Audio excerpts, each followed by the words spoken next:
එලෝ අපි කතා කරමු ඉම ගැන ප්‍රශ්නම මුලින්ම කුකුළු මස් කුට්ටිය විවෘත කර එය කෑවා. පසුව බිග් මැක් විවෘත කළ විට කිසිවක් හමු නොවිය. ඊට පස්සේ කුකුල් මස් කැබලි කපාගන්න. ඊට පස්සේ කෙචප් එක උඩ අතුරා ලෙටිස් දාන්න. ඉන්පසු චීස් දමා කුකුළු මස් කැබලි කපා ගැනීමට පාන් තට්ටුව දෙක දමා කෙචප් මත ආලේප කරන්න.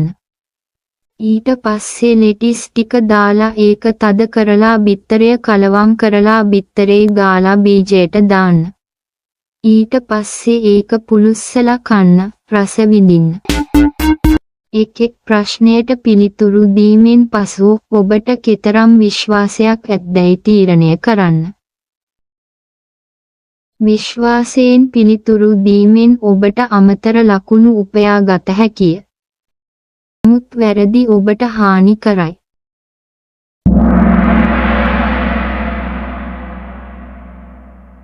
කුකුළු මස් නගට් ලොකු මයික් එක 3-2 එකපාරක්. මම මුලින්ම කුකුළු මස් කුට්ටිය විවෘත කර එය කෑවා. පසුව බිග් මැක් විවෘත කළ විට කිසිවක් හමු නොවිය. ඊට පස්සේ කුකුල් මස් කැබලි කපාගන්න. ඊට පස්සේ කෙචප් එක උඩ අතුරා ලෙටිස් දාන්න. ඉන්පසු චීස් දමා කුකුළු මස් කැබලි කපා ගැනීමට පාන් තට්ටුව දෙක දමා කෙචප් මත ආලේප කරන්න. ඊට පස්සේ ලෙටිස් ටික දාලා ඒක තද කරලා බිත්තරය කලවම් කරලා බිත්තරේ ගාලා බීජයට දාන්න. ඊට පස්සේ ඒක පුලුස්සලා කන්න, රස විඳින්න. මම මුලින්ම කුකුළු මස් කුට්ටිය විවෘත කර එය කෑවා. පසුව බිග් මැක් විවෘත කළ විට කිසිවක් හමු නොවිය.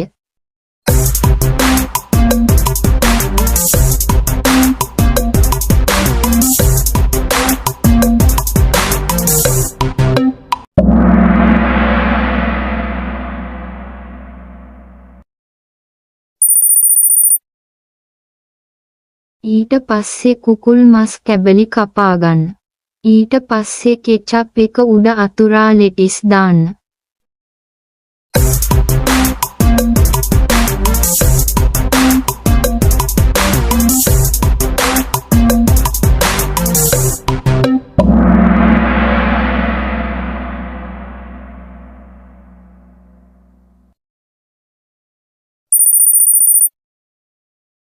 ඉන්පසු චීස් දමා කුකුළු මස් කැබලි කපා ගැනීමට පාන් තට්ටුව දෙක දමා කෙචප් මත ආලේප කරන්න.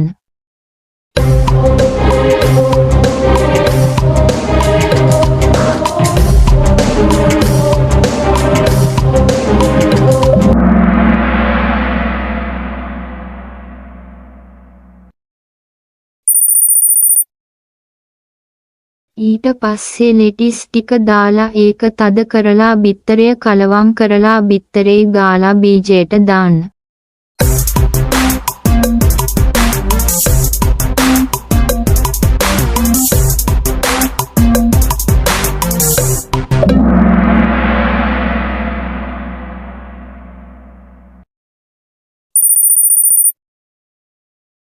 ඊට පස්සේ ඒක පුලුස්සලා කන්න, රස විඳින්න.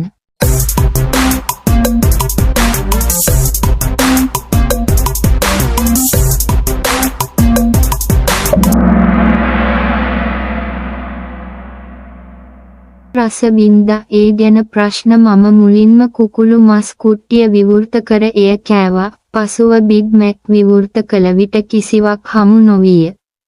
ඊට පස්සේ කුකුල් මස් කැබලි කපාගන්න. ඊට පස්සේ කෙචප් එක උඩ අතුරා ලෙටිස් දාන්න. ඉන්පසු චීස් දමා කුකුළු මස් කැබලි කපා ගැනීමට පාන් තට්ටුව දෙක දමා කෙචප් මත ආලේප කරන්න.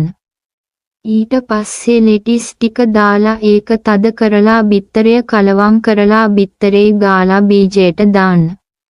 ඊට පස්සේ ඒක පුලුස්සලා කන්න.